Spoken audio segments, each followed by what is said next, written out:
નમસ્કાર વિદ્યાર્થી મિત્રો. ધોરણ 11 સમાજશાસ્ત્ર પ્રકરણ 1 સમાજશાસ્ત્ર પરિચય. આપણે એના વિશેની ચર્ચા આગળ જોઈ ગયા છીએ કે સમાજશાસ્ત્રનો ઉદ્ભવ કેવી રીતે થયો. સમાજશાસ્ત્રમાં સોશિયલ અને લોજસ બંનેનું સમાયોજન શબ્દ સમાજશાસ્ત્ર. સમાજશાસ્ત્રની વ્યાખ્યા વિશે પણ આપણે ચર્ચા કરી લીધી છે. એના પછી સમાજશાસ્ત્રનો ઉદ્ભવ, એમાં કઈ કઈ વ્યક્તિઓએ પોતે યોગદાન આપ્યું છે, કઈ પરિસ્થિતિનું નિર્માણ થયું એના વિશેની પણ ચર્ચા થઈ ગઈ છે. એના પછી ઓગસ્ટ કોન્ત, એમને આપણે એના વિશેનો પરિચય મેળવી લીધો છે. એના પછી ઇમાઇલ દુર્ખીમ, એમના વિશેની માહિતી પણ આપણે લઈ લીધેલી છે. હર્બર્ટ સ્પેન્સર, એમના વિશેની માહિતી પણ આપણે મેળવી છે. કાર્લ માર્ક્સ, આ બધા સમાજશાસ્ત્રીઓ છે જેમને સમાજશાસ્ત્રના વિકાસમાં પોતાનું યોગદાન આપેલું છે. મેક્સ વેબર, એમને પણ પાઠ્યપુસ્તકના આધારે અને ચર્ચાના આધારે આપણે જાણી લીધેલા છે. ભારતમાં સમાજશાસ્ત્રનો વિકાસ કેવી રીતે થયો, એમાં કઈ કઈ વ્યક્તિઓનું યોગદાન છે. ખાસ કરીને જેમ આપણે એમ કહીએ કે સમાજશાસ્ત્રના પિતા ઓગસ્ટ કોન્ત છે, તો ભારતના સમાજશાસ્ત્રના પિતા ડૉક્ટર G.S. ધોરીય છે. એમના વિશેનો પણ આપણે પરિચય મેળવી લીધેલો છે.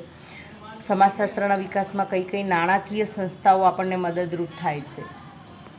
Indian council of social science research અને UGC નામની જે સંસ્થાઓ છે જે આપણને નાણાકીય મદદ પૂરી પાડે છે. અહીંયા સમાજશાસ્ત્ર વિશે માત્ર સ્નાતક કક્ષાએ નહીં પરંતુ અનુસ્નાતક કક્ષાએ પણ અધ્યયન અને અધ્યાપન કાર્યમાં આપણને શીખવવામાં આવે છે. એના વિશેની ચર્ચા થઈ ગઈ છે. એના પછી આજે આપણે શરૂઆત કરીએ છીએ સમાજશાસ્ત્રનું વિષય ક્ષેત્ર. કઈ કઈ બાબતો આપણે સમાજશાસ્ત્રમાં ભણવાની છે એના વિશેની માહિતી અહીંયા તમને હું આપું છું આજે. અહીંયા ક્ષેત્ર શબ્દ એ આપણને કહ્યું છે કે હદ સીમા નક્કી કરી આપે છે. ક્યાં સુધી, કયા ક્ષેત્રમાં ક્યાં સુધી જવું એના વિશેની માહિતી એટલે હદ ક્ષેત્ર અથવા વિષય ક્ષેત્ર, એના વિશેની માહિતી છે. એનું અભ્યાસ ક્ષેત્ર નક્કી કરે છે, વિષય ક્ષેત્ર નક્કી કરે છે. અહીંયા એલેક્સ ઇન્ગ્લિશ નામના જે વિદ્વાને છે એમને પોતે સમાજશાસ્ત્રના અભ્યાસ વસ્તુને નીચે મુજબ વિભાગો પાડીને સમજાવવાનો પ્રયત્ન કર્યો છે. પહેલું છે સમાજના મૂળભૂત એકમોનો અભ્યાસ. આ બધું જ આપણે સમાજશાસ્ત્ર વિષયમાં શીખવાનું છે. મૂળભૂત એકમો કયા કયા? તો સમાજમાં વ્યક્તિઓ વચ્ચેના સંબંધો. આપણે કહીએ છીએ કે એક વ્યક્તિનો સમાજ ક્યારે પણ હોતો નથી. વ્યક્તિને વ્યક્તિની જરૂર છે અને વ્યક્તિ ભેગા થઈ અને સમાજની રચના થાય છે. એટલે વ્યક્તિઓ વચ્ચેના સંબંધો, આંતરક્રિયા એટલે અરસપરસની ક્રિયા, એકબીજા સાથે આપલેની પ્રક્રિયા, સામાજિક ધોરણો, ધોરણો મતલબ નિયમો. જ્યાં પણ તમે જાઓ છો, જે પણ કાર્ય કરો છો, તો નિયમો વગર ક્યાંય ચાલે નહીં. નિયમોમાં રહેવું પડે એટલે સામાજિક ધોરણો, એના વિશેનો ખ્યાલ આપણે જોવાનો છે. સામાજિક દરજ્જાઓ, દરજ્જાઓ વિશેની ચર્ચા આપણે કરવાની છે કે બે પ્રકારના દરજ્જાઓ છે, અર્પિત અને પ્રાપ્ત દરજ્જો. સામાજિક ભૂમિકાઓ, એક વ્યક્તિ અનેક પ્રકારની ભૂમિકા ભજવે છે. કોઈ એક વ્યક્તિ, અત્યારે જે પણ શિક્ષક તમને ભણાવે છે કે તમે વિદ્યાર્થીઓ ભણો છો, તો વિદ્યાર્થીઓ અમારી આગળ વિદ્યાર્થી અવસ્થામાં છે, પરંતુ એ જ વિદ્યાર્થી કોઈનું પુત્ર છે, કોઈની પુત્રી છે, કોઈની બેન છે, તો એ ભૂમિકા છે. એક વ્યક્તિ અનેક પ્રકારની ભૂમિકા ભજવવાની છે સમાજમાં રહીને, એના વિશેનો ખ્યાલ છે. સામાજિક માળખું, માળખું એટલે એક પ્રકારનું બંધારણ અને સંસ્કૃતિ, એનો આપણે અભ્યાસ કરવાનો છે. સંસ્કૃતિ એટલે જીવન જીવવાની રીત, કેવી રીતે આપણે જીવન જીવવું. આગળ મેં તમને ચર્ચામાં કહ્યું હતું કે જેટલી વ્યક્તિ એટલી સંસ્કૃતિ, એના વિશેનો પણ આપણે ખ્યાલ મેળવવાનો છે. એના પછી બીજા નંબરમાં છે સામાજિક સમૂહો અને તેના પ્રકારો, લક્ષણો અને સમૂહો વચ્ચે આંતરસંબંધો. સામાજિક સમૂહ કોને કહી શકાય? એક વ્યક્તિ હોય તો સમૂહ ન કહી શકાય. એકથી વધારે વ્યક્તિ હોય તો એને સમૂહ કહી શકાય. એ કેવા કેવા પ્રકારના સમૂહો છે, એના લક્ષણો કેવા છે, એની ચર્ચા આપણે કરવાની છે. એના પછી સમુદાય છે. કયા કયા સમુદાય છે? તો ગ્રામીણ સમુદાય છે, નગર સમુદાય છે અને આદિવાસી સમુદાય છે. 12મા ધોરણની અંદર વિગતવાર આ 3 મુદ્દાઓની ચર્ચા કરેલી છે. 11મા ધોરણમાં પણ ચર્ચા થોડી ઘણી અંશે આવે છે, એટલે આપણે એની ચર્ચા કરીશું. સામાજિક મંડળો અને સંગઠનો. મંડળો એ પણ એકથી વધારે વ્યક્તિઓ એની રચના થાય છે. મંડળો, સંગઠન એટલે ભેગા થઈ અને જે કાર્ય કરવામાં આવે છે એ સંગઠિત સમાજમાં જેને સંગઠનો કહી શકીએ છીએ. સામાજિક વસ્તી વિષયક લાક્ષણિકતાઓ, ઘણી બધી વ્યક્તિઓ છે સમાજની અંદર, એની વિવિધ પ્રકારની લાક્ષણિકતાઓ છે. એનો રંગ છે, એનો આકાર છે, એનો કદ છે, એનું સ્વરૂપ છે, એના વિશેની ચર્ચા આપણે જોવાની છે. અહીંયા જે ચર્ચા કરું છું કે સમાજશાસ્ત્રનું વિષય ક્ષેત્ર કયા પ્રકારનું છે અને આપણે એની અંદર શું ભણવાનું છે એની ચર્ચા છે. આ મુદ્દાઓની વિસ્તૃત ચર્ચા આપણે આગળના પ્રકરણોમાં કરવાની જ છે મુદ્દાવાઇઝ. અહીંયા તમને ખાલી એનું અભ્યાસ ક્ષેત્ર આપવામાં આવેલું છે. એના પછી બીજું છે પાયાની સામાજિક સંસ્થાઓનો અભ્યાસ. એવું કહેવામાં આવે છે કે કુટુંબ પહેલી સંસ્થા છે. કુટુંબ પાયાની પહેલી સંસ્થા છે, પગથિયું છે. બાળકનો જન્મ થાય અને મૃત્યુ થાય ત્યાં સુધી એ પોતે કુટુંબમાં રહે છે. કુટુંબ એનું ભરણ પોષણ સંરક્ષણ બધી જ જવાબદારી પરિવારના સભ્યો દ્વારા, કુટુંબના સભ્યો દ્વારા લેવામાં આવે છે. અને આપણે એકજૂટ કુટુંબના આધારે જ રહી શકીએ છીએ. આપણને સંસ્કારોનું સિંચન કુટુંબ દ્વારા થાય છે. તો એ કુટુંબ અને સગાઈ સંબંધો એ આપણી પહેલી પાયાની સંસ્થા છે. તમારા વિકલ્પોમાં પૂછાય છે કે પાયાની સામાજિક પ્રથમ સંસ્થા કઈ છે, તો કુટુંબ છે. આર્થિક સંસ્થા, અર્થ ઉપાર્જન. આપણે ગુજરાતીમાં કહેવત છે કે નાણાં વગરનો નાથીઓ ને નાણે નાથા લાલ. ક્યારે આ કહેવત પડી કે કોઈની જોડે રૂપિયા ન હોય ને તો લોકો એને બહુ માન અને સન્માન નથી આપતા, પરંતુ રૂપિયો આવી જાય એટલે નાથાલાલ થઈ જાય, એને માન અને સન્માનથી બોલાવવામાં આવે છે. તો એનું પાસું છે આર્થિક સંસ્થા.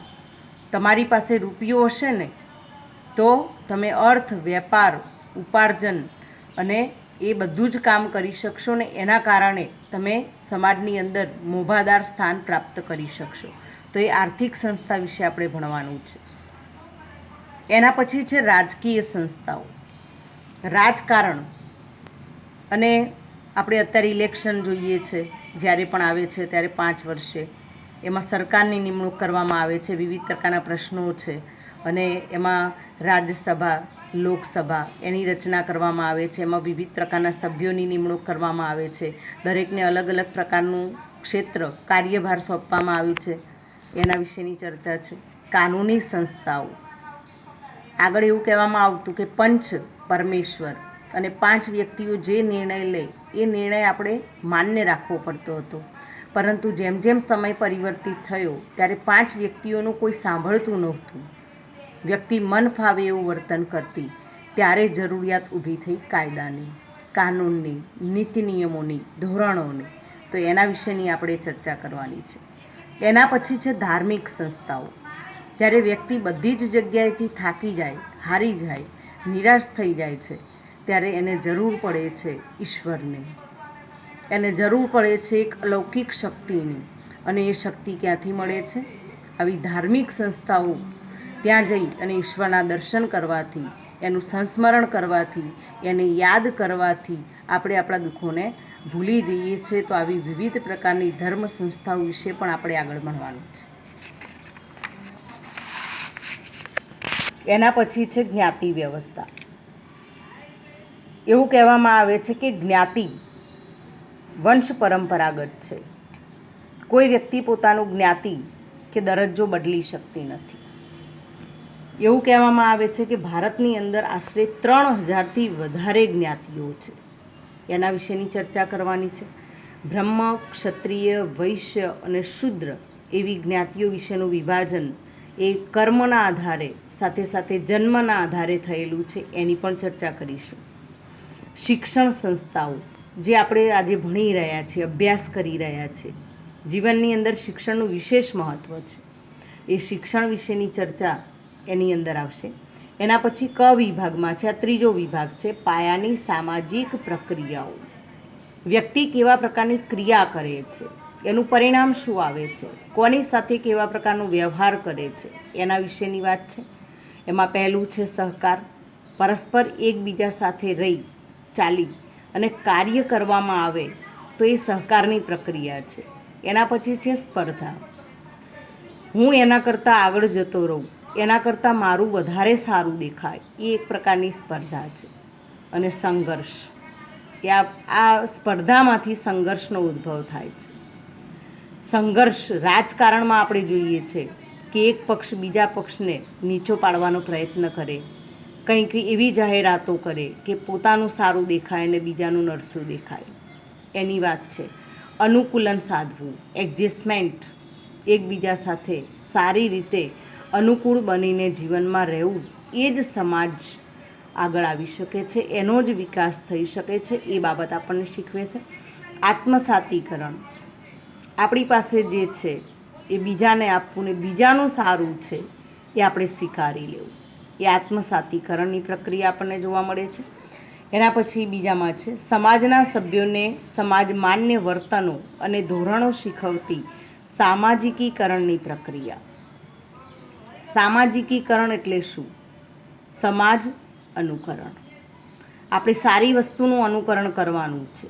સમાજ માન્ય જે વર્તનો છે, સમાજ માન્ય જે ધોરણો છે, ધોરણો મતલબ નિયમો, એનું યોગ્ય રીતે વર્તન કરવાનું છે. એ આપણને અહીંયા શીખવવામાં આવે છે. સામાજિક વિચલન અને સામાજિક નિયંત્રણની પ્રક્રિયા. વિચલન એટલે એક જગ્યાએથી બીજી જગ્યાએ જવું, એવા અર્થમાં છે. સ્થળાંતરીય પ્રક્રિયા. સામાજિક નિયંત્રણ એટલે કંટ્રોલ રાખવો, કાબૂમાં રહેવું. નિયમો એટલા માટે જ બનાવવામાં આવે છે કે એક વ્યક્તિ જે નિયમ અથવા ઘણી બધી વ્યક્તિઓ ભેગી થઈને જે નિયમ બનાવે છે એને અન્ય વ્યક્તિઓ દ્વારા ફોલો થવું જ પડે અને એ પ્રમાણે એ પોતે કાર્ય કરે છે. અહીંયા આપણે સમાજશાસ્ત્રની અંદર કઈ કઈ વિગતો ભણવાની છે એ વિષય ક્ષેત્ર વિશેની આપણે ચર્ચા કરી લીધી છે. એના પછીનો જે બીજો મુદ્દો છે, સમાજશાસ્ત્રનો અન્ય સામાજિક વિજ્ઞાન સાથેનો સંબંધ. બધા જાગો છો ને? ભણવા માટે સજ્જ છો ને? જ્યારે પણ તમને અહીંયા ભણાવવામાં આવે ત્યારે તમારી પાસે બુક હોવી જોઈએ, એવું મેં તમને કહેલું છે. જે મહત્ત્વના મુદ્દા લાગે એને તમે અંડરલાઈન કરતા રહેશો. બરાબર વિદ્યાર્થી મિત્રો? પહેલો મુદ્દો છે સમાજશાસ્ત્ર અને માનવશાસ્ત્ર. અહીંયા કહ્યું છે કે માનવશાસ્ત્ર માનવીનો અભ્યાસ કરનારું વિજ્ઞાન છે. માણસનો અભ્યાસ કરવો કેવી રીતે? આપણે ઘણીવાર એવું કહેતા હોઈએ છીએ કે હું આને ઓળખું છું બરાબર, પણ કેવી રીતે ઓળખો છો તમે એને? કેવી રીતે જાણો છો? એ માનવીનો અભ્યાસ છે અને સમાજશાસ્ત્ર સમાજનો વૈજ્ઞાનિક અભ્યાસ કરે છે. આ ચેપ્ટરની અંદર આપણે શીખેલા છીએ કે સમાજશાસ્ત્ર એક સામાજિક વિજ્ઞાન છે.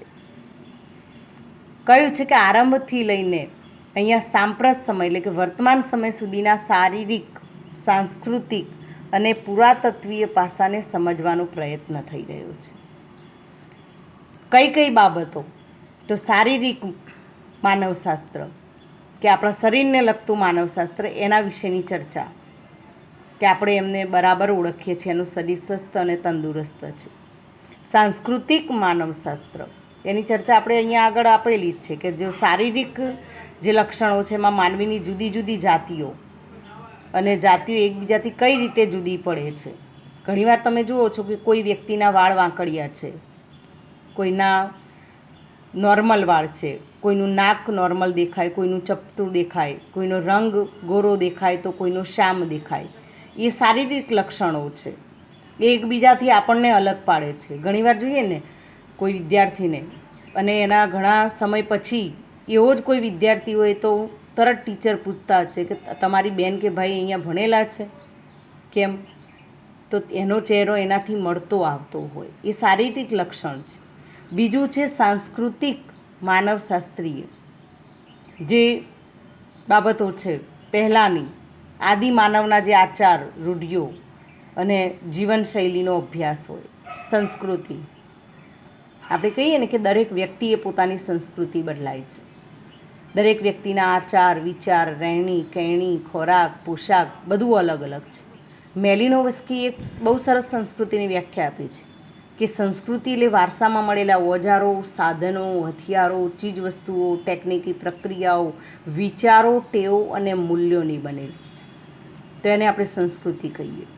વ્યક્તિના વિચારો એની સંસ્કૃતિ છે, વ્યક્તિના મૂલ્યો એની સંસ્કૃતિ છે.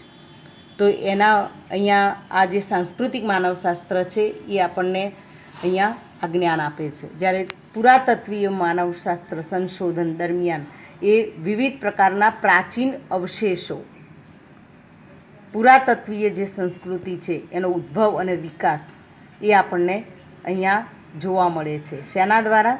તો અહીંયા જે માનવશાસ્ત્ર છે એના દ્વારા.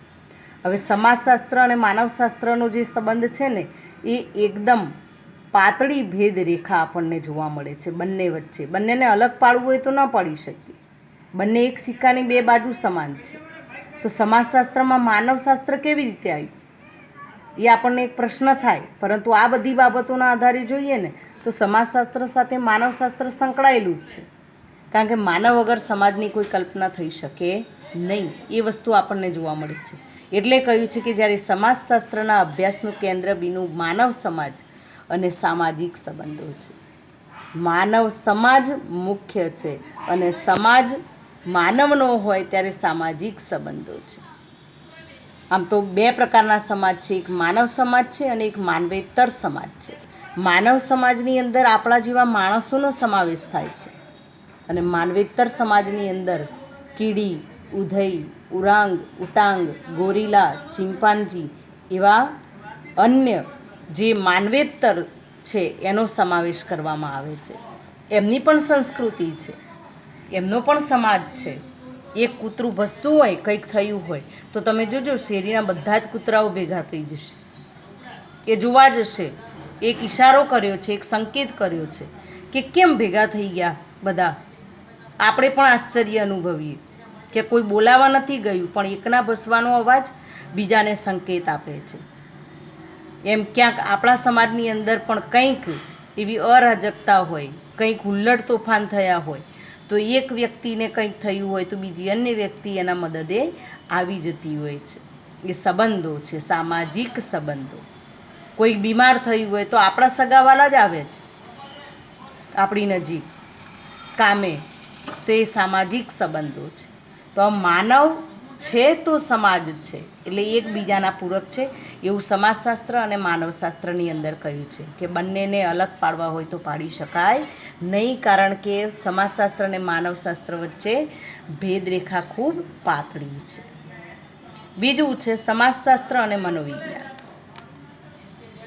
મનોવિજ્ઞાન કોને કહી શકાય? મનનું વિજ્ઞાન એટલે મનોવિજ્ઞાન. તમે મનોવિજ્ઞાન વિશે શીખો છો, ભણો છો, તો એકબીજાને ઓળખવાની પ્રક્રિયા મનોવિજ્ઞાન દ્વારા થાય છે. કોઈને ઓળખવું હોય, પારખવું હોય, એને જાણવું હોય તો મનોવિજ્ઞાન દ્વારા તમે જાણી શકો છો. એટલે કહ્યું છે કે મનોવિજ્ઞાન વ્યક્તિના વર્તનનો અભ્યાસ કરતું શાસ્ત્ર છે. મનોવિજ્ઞાન સમાજ અને જૂથમાં રહેતી વ્યક્તિના વર્તન અને વ્યક્તિનો તેના જૂથ જીવન એટલે એક સાથે સમૂહમાં રહેવું, તે જૂથના ધોરણો મતલબ નિયમો, મૂલ્યો, ધ્યેયો વગેરેના સંદર્ભમાં અભ્યાસ કરે છે. તો આપણને મનોવિજ્ઞાન શું કહે છે કે વ્યક્તિના વર્તનનો અભ્યાસ કરે છે. અને સમાજશાસ્ત્ર સમાજનો અભ્યાસ કરે છે. આમ તો જોવા જઈએ તો એક જ થયું. મનોવિજ્ઞાન વ્યક્તિના વર્તનનો અભ્યાસ કરે છે અને વ્યક્તિ વગરનો સમાજ હોઈ શકે નહીં.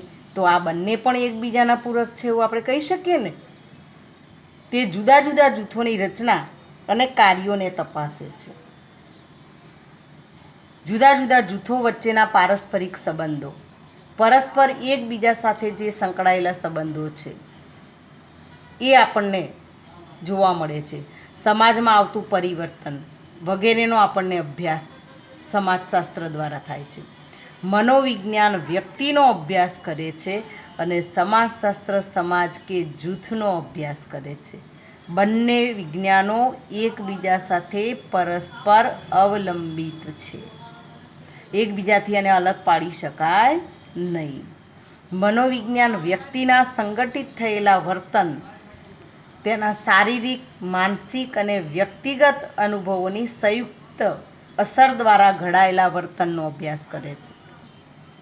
સંયુક્ત અસરો મનની, કોઈ દિવસ તમારે બહુ થાક લાગ્યો હોય, બહુ શ્રમ પહોંચ્યો હોય કે બહુ ટેન્શનમાં હોય ત્યારે ઘણી બધી વ્યક્તિઓ અનુમાન કરીને તમને સામેથી પૂછતી હશે કે કેમ આજે બહુ ઠીક નથી લાગતું. કેમની ખબર પડી એ લોકોને?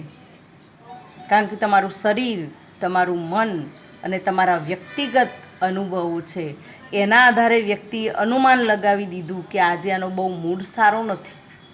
અને જે દિવસે બહુ જ તમે પ્રસન્ન હોય, બહુ ખુશથી વાતો કરતા હોય, એકબીજાને આમ હર્ષથી આનંદભેર વધાવતા હોય, ત્યારે સામેથી એ વ્યક્તિ એવું પૂછતી હોય કે આજે કંઈક છે, આજે કંઈક નવું છે, આજે તમે બહુ ખુશ છો, કેમ, શું કારણ છે? તો એના મનના ભાવ, એનું વર્તન, એનો વ્યવહાર એના આધારે કહી શકીએ છે. તો વ્યક્તિના વર્તનનો અભ્યાસ કરતું શાસ્ત્ર એટલે મનોવિજ્ઞાન. તો અહીંયા આ બંને વચ્ચે પણ ભેદરેખા બહુ પાતળી છે અને કહ્યું છે કે સમાજશાસ્ત્ર વ્યક્તિત્વ વગેરેના અભ્યાસમાં મનોવિજ્ઞાન પાસેથી માહિતી મેળવે છે. આ પણ એકબીજાના શું છે? પૂરક છે એવું આપણે કહી શકીએ છીએ. એના પછી ત્રીજું છે સમાજશાસ્ત્ર અને અર્થશાસ્ત્ર. માનવીના આર્થિક સંબંધોને સમજવા એ અર્થશાસ્ત્રનું મુખ્ય ધ્યેય છે. મેં હમણાં તમને વાત કરી કે નાણાં વગરનો ના થયો, નાણે ના થલાલ. રૂપિયો ના હોય તો કોઈ આપણી ગણતરી નથી કરતું, કોઈ આપણી વેલ્યુ રહેતી નથી સમાજમાં, કોઈ આપણને બરાબર પૂછતું નથી, કોઈ માન સન્માન આપતું નથી. તો અર્થ ઉપાર્જન એ મુખ્ય બાબત છે. તમે એવી કઈ વસ્તુ કરશો ઉત્પાદન માટે? તમે ઘણી બધી જાહેરાતો જોતા હશો કે 4 સાબુની સાથે 1 સાબુ ફ્રી આવે છે.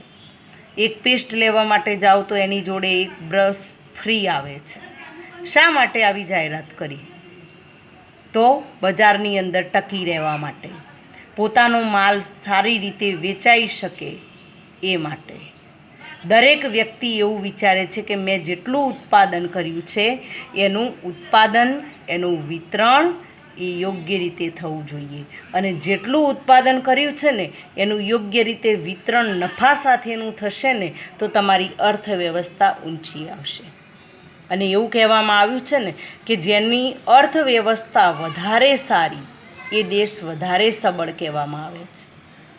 અમેરિકાના ડોલરની ગણતરી ભારતના રૂપિયા સાથે કરવા બેસીએ તો આપણે બહુ મેળ ખાતો નથી, કારણ કે એનું નાણું ઊંચું છે. કેમ? તો એની અર્થવ્યવસ્થા બહુ સબળ છે.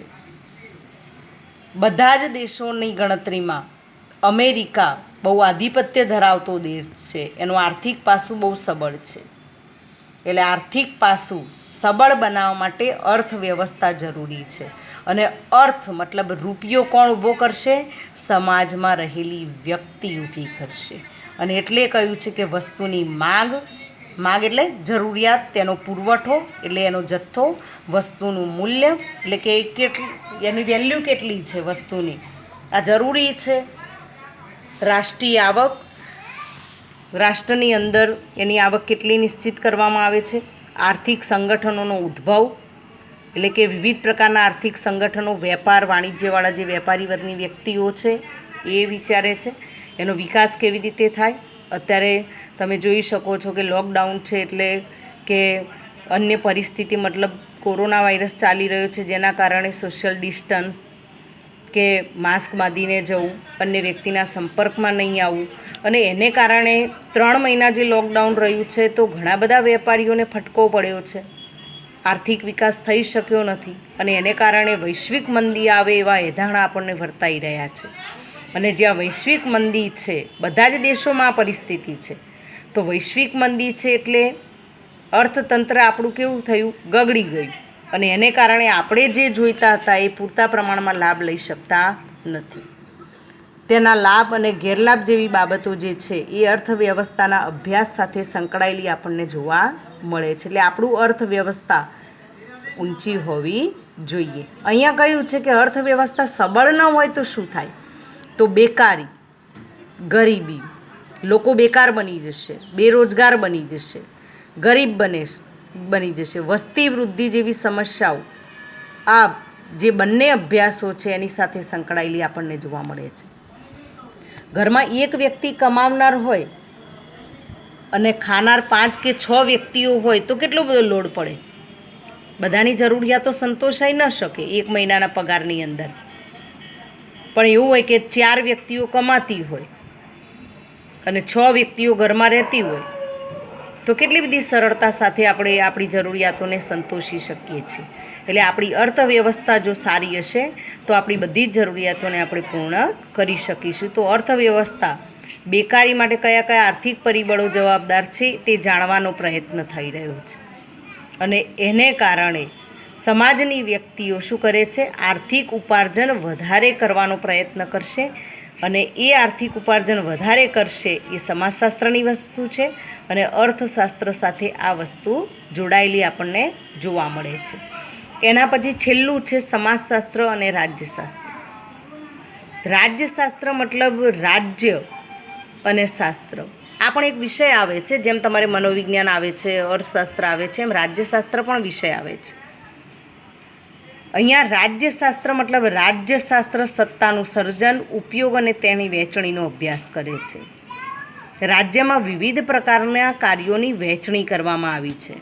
તમે 18 વર્ષની ઉંમરે વોટ આપીને ઇલેક્શન દ્વારા શું કરો છો, યોગ્ય વ્યક્તિની પસંદગી કરો છો, એ વ્યક્તિને સત્તા ઉપર લાવો છો, એ વ્યક્તિને વિવિધ પ્રકારના કાર્યોની વહેંચણી કરવાનું એટલે અન્ય વ્યક્તિઓ દ્વારા જવાબદારી આપવામાં આવે છે અને એ વ્યક્તિ નિષ્ઠાથી એ કાર્ય કરે છે. એ બધું જ રાજ્યશાસ્ત્રની અંદર આવશે કે સત્તાનું સર્જન અને અમલીકરણ સાથે સંબંધ ધરાવતી વ્યક્તિના વર્તન અને સંસ્થા રાજ્યશાસ્ત્રના અભ્યાસના કેન્દ્ર સ્થાને છે. અહીંયા સત્તા ઉપર આવવું, એનું સર્જન કરવું અને એ સર્જન કર્યા પછી એનું અમલીકરણ કેવી રીતે કરાવવું. જેમ કે શિક્ષણ મંત્રી છે તો શિક્ષણના નિયમો બનાવવા અને કેવી રીતે અન્ય સાથે કામ કરાવવું એ બધું એમની જવાબદારીમાં આવે છે. એ ઉપરાંત સમાજશાસ્ત્રમાં રાજકીય સમાજશાસ્ત્રનો એક વિશિષ્ટ શાખા તરીકે ઉદ્ભવ થયો છે. એક રાજકીય સમાજશાસ્ત્ર. ઘણા બધા સમાજશાસ્ત્રના પ્રકારો છે જે નીચે આપણે હમણાં નામ જોઈએ છે કે રાજકીય પક્ષના રચનાતંત્રો. રચનાતંત્ર એટલે એક પ્રકારની ગોઠવણી કહી શકાય. રાજકીય વ્યવસ્થા દ્વારા હાંસલ કરવામાં આવતી ગતિશીલતા, સામાજિક અને રાજકીય આંદોલનો તેમજ અમલદારશાહી જેવા સમાન મુદ્દાઓ ઉપર અભ્યાસ કરતા થયા છે. અમલદારશાહી કે જે પણ તમને કાર્ય સોંપવામાં આવ્યું છે એનો અમલ તમે કેવી રીતે કરાવો છો, કઈ વ્યક્તિઓ દ્વારા કરાવો છો, એના વિશેનું. જો યોગ્ય કામ ન થાય તો આપણે રાજકીય આંદોલનો છેડી દઈએ છીએ અને એ પોતાનું કાર્ય કરાવવા માટે બળજબરીથી આ કાર્ય થવું જ જોઈએ એવા આંદોલનોનો અભિપ્રાય આપણને જોવા મળે છે. અહીંયા ઉદાહરણ તમને આપવામાં આવ્યું છે કે મેક્સ વેબર, જે આપણે આગળ ભણી ગયા છીએ સમાજશાસ્ત્રીને, મેક્સ વેબરના નોકરશાહીના ખ્યાલનો ઉપયોગ આધુનિક રાજ્યશાસ્ત્ર અને મૂડીવાદને સમજવા માટે કરવામાં આવે છે. એમને નોકરશાહીનો ખ્યાલ આપ્યો.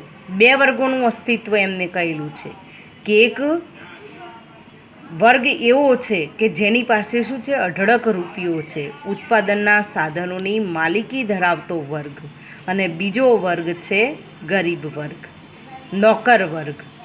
હવે એક વર્ગની વ્યક્તિઓની જરૂરિયાત પૂરી ન થાય તો બીજા વર્ગની વ્યક્તિ શું કરશે, તરત આંદોલન કરશે. જેમ કે મજૂરનો પગાર ઓછો પડે તો એ શું કરશે, આંદોલન કરશે કે નહીં અમારી માગે પૂરી કરો, પગાર વધારો. તો સામેવાળા પક્ષને શું કરવું પડશે, એ કહેશે કે અમે અઠવાડિયું બંધ રાખી દઈશું કારખાનું કે ફેક્ટરી. તો નુકસાન કોનું, બંને પક્ષનું. પેલાના ઘરમાં ચૂલો નહીં સળગે અને આના ફેક્ટરીમાં મશીન ચાલુ નહીં થાય, અને મશીન ચાલુ નહીં થાય તો અર્થવ્યવસ્થા ગગડી જવાની છે. માલ બનવાનો નથી, માલ વેચી શકવાના નથી, અને એને કારણે શું થશે, આર્થિક મંદી આવશે. તો એ કારણ આપણને જોવા મળે છે કે આવું રાજ્યશાસ્ત્રની અંદર પણ વિવિધ પ્રકારના વિભાગોને વિભાજિત કરી અને સમાજશાસ્ત્ર સાથે રાજ્યશાસ્ત્રનો સંબંધ પણ સ્થાપિત કરવાનો પ્રયત્ન કરેલો છે. આના સિવાય ઘણા બધા સમાજશાસ્ત્ર છે. ડિટેલમાં 50થી વધુ શાખાઓ છે સમાજશાસ્ત્રની. મેં આગળ તમને કહેલું છે કે સમાજશાસ્ત્ર એ માત્ર ધોરણ 11 અને 12માં શીખવવામાં આવે એ વિષય નથી. એ તો સ્નાતક અને અનુસ્નાતક કક્ષાએ આ વિષય શીખવવામાં આવે છે. તો એમાં કયા કયા સમાજશાસ્ત્રો છે? તો ગ્રામીણ સમાજશાસ્ત્ર છે, ગામને લગતું. નગર સમાજશાસ્ત્ર છે, શહેરને લગતું. કુટુંબનું સમાજશાસ્ત્ર છે, કે પરિવાર કેવો હોવો જોઈએ, કુટુંબની રચના. શિક્ષણનું સમાજશાસ્ત્ર છે, કે શિક્ષણના વિવિધ પ્રકારના ભાગો, એનું નિયમન. પ્રાદેશિક સમાજશાસ્ત્ર છે, પ્રદેશને લગતી બાબતો. ઔદ્યોગિક ઉદ્યોગોને લગતી બાબતોનું સમાજશાસ્ત્ર. જ્ઞાનનું સમાજશાસ્ત્ર છે, તબીબી એટલે ડૉક્ટરી જે બાબતો છે એનું સમાજશાસ્ત્ર છે. સામાજિક માનવશાસ્ત્ર, માનવીને લગતું. સમાજલક્ષી મનોવિજ્ઞાન, એના વિશેની પણ માહિતી સમાજશાસ્ત્ર એનું અલગ છે. ધર્મનું સમાજશાસ્ત્ર, કે ધર્મ કેવો હોવો જોઈએ, કયા કયા ધર્મ છે, કયા સંપ્રદાયો છે. સ્ત્રીઓનું સમાજશાસ્ત્ર છે. સાહિત્યનું સમાજશાસ્ત્ર છે, સાહિત્યને લગતું. વિકાસનું સમાજશાસ્ત્ર, કે ડેવલપમેન્ટ કેવી રીતે કરવું સમાજના વિકાસ માટે. યુવાનોને લગતું, લો તમારું નામ પણ આવી ગયું, કે યુવાનોને લગતું પણ સમાજશાસ્ત્ર છે, કે તમારા જે મૂંઝવતા પ્રશ્નો છે એનું નિરાકરણ કરતું પણ સમાજશાસ્ત્ર છે. કાનૂનનું સમાજશાસ્ત્ર છે, કે કાનૂન, નીતિ, નિયમો કેવી રીતે હોય, એનું કેવી રીતે પાલન કરવું. તમે સાંભળતા હશો કાનૂનની ભાષામાં કે કલમ નંબર આ, બંધારણમાં આ જોગવાઈ છે, એને આ ગુનો કર્યો હોય તો એને આ પ્રકારનું દંડ કે સજા થશે, એનું સમાજશાસ્ત્ર છે. આમ વિવિધ રીતે વિવિધ સમાજશાસ્ત્ર વિવિધ શાખાઓ સાથે સંકળાયેલું આપણને જોવા મળે છે. તો વિદ્યાર્થી મિત્રો, અહીંયા પ્રકરણ નંબર 1 આ પાઠને અહીંયા આપણે પૂરો કરીએ છીએ. સમાજશાસ્ત્ર માત્ર ધોરણ 11માં ભણીએ છીએ એટલું પૂરતું નથી, એ વિવિધ ક્ષેત્રમાં આગળ વધેલું છે. અહીંયા પાઠને આપણે પૂર્ણ કરીએ છીએ. સ્વાધ્યાયના જે પ્રશ્નો છે એ પ્રશ્નોને તમારે તમારી નોટ બનાવી અને એની અંદર લખવાના છે. સ્કૂલ ચાલુ હોય છે ત્યારે મારો એવો થોડો આગ્રહ હોય છે કે જે સ્વાધ્યાયના પ્રશ્નો છે એની સાથે સાથે એક એક વાક્યના ટૂંકા 20 પ્રશ્નો આપણે સ્વાધ્યાયની પાછળ લખી દઈએ છીએ. આની અંદર જે આપેલા છે એના સિવાયના મેં તમને મોકલેલા છે આગળ પ્રશ્નો, એ પ્રશ્નો પણ તમે તમારી નોટની અંદર તમે લખી દેશો. નમસ્કાર.